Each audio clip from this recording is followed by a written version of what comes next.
Chhatrapati संभाजीनगरच्या ZP निवडणुकीमध्ये भाजप शिवसेना युतीनं घवघवीत यश मिळवलंय।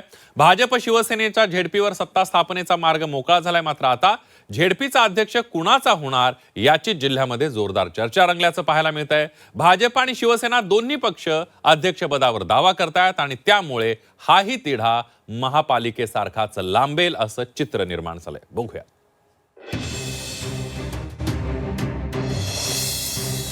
संभाजीनगरच्या झेडपी अध्यक्षपदावरून भाजप शिवसेनेत मोठी रस्सीखेच।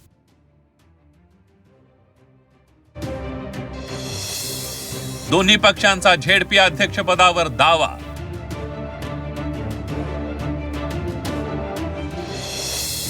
भाजप आणि शिवसेनाही झेडपी अध्यक्षपदासाठी आग्रही।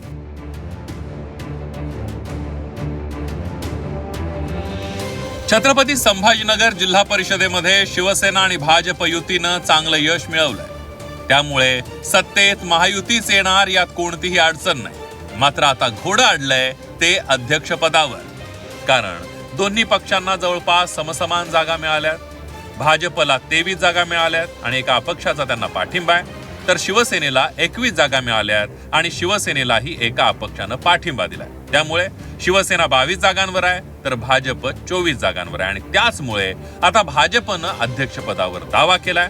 मात्र शिवसेनेच्या मदतीशिवाय हे होऊ शकत नाही। त्यामुळे भाजपचा अध्यक्ष व्हावा अशी जनतेची आणि कार्यकर्त्यांची भावना असल्याचा दावा भाजप नेत्यांनी केलाय। सर्व कार्यकर्त्यांची भावना आता अशी झाली आहे की प्रत्येक जिल्हा परिषदेवर भारतीय जनता पार्टीचा जिल्हा परिषद अध्यक्ष व्हावा ही कार्यकर्त्यांची इच्छा आहे, जनमानसाची इच्छा आहे आणि त्यामुळे निश्चितच वरती महायुतीबद्दल काय निर्णय सृष्टी घेते ते आपल्याला कळेलच, परंतु प्रत्येक जनमानसाची कार्यकर्त्याची इच्छा आहे।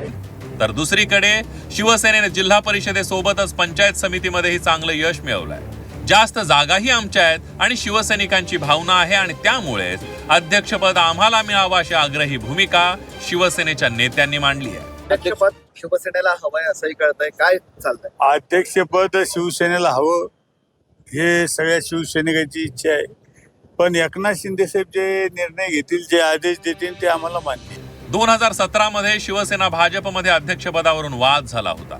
त्यावेळी शिवसेनेने थेट काँग्रेससोबत युती केली आणि भाजपला मोठा पक्ष असूनही सत्तेपासून दूर ठेवलं होतं। त्यामुळे भाजपला यावेळी हा धोका असू शकतो आणि याचमुळे भाजप सावध आहे। त्या चंद्रपुरात ज्या घडामोडी घडलेल्या आहेत त्यामुळे राजकारणात काहीही शक्य आहे आणि याचमुळे शिवसेनाही सावध आहे।